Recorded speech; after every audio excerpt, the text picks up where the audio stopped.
And finally this week we saw Transporter 3. It is directed by, get this, Olivier Megaton.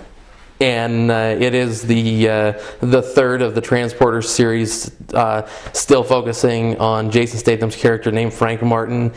And he is a driver for hire, and he is, I guess not even really so much hired on to do this job, but he's forced into it by wearing a bracelet that if he doesn't do it is going to blow him up.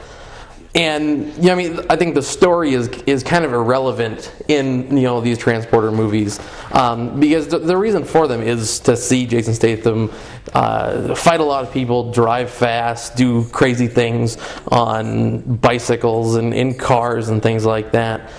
But I think the real problem with this movie is that for it being an action movie that is really the draw of action, there's a lot of it just him riding around in a car, which is very dull. Yeah, and this late in the game, why bother with character development? Yeah. And they give him this woman they put in the car with him, who is supposed to be the romantic interest, and she's like 19 or something, and kind of a pain in the ass, to be perfectly honest. But they spend a lot of time developing this relationship between the two of them, and that's not what anybody wants to see in this type of movie.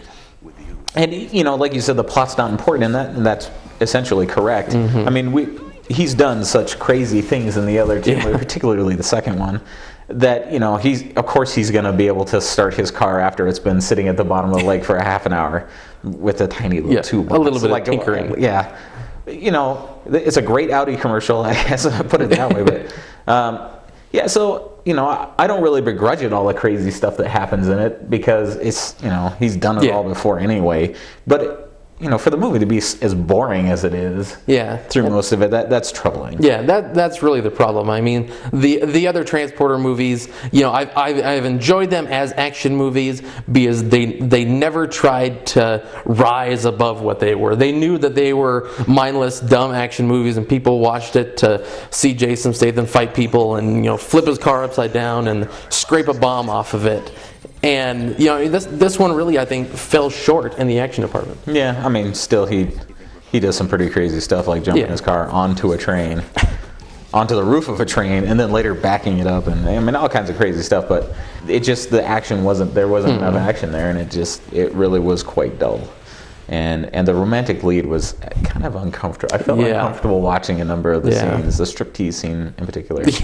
So I'm going to say skip it. Yeah, I agree. We'll be right back with our wrap up.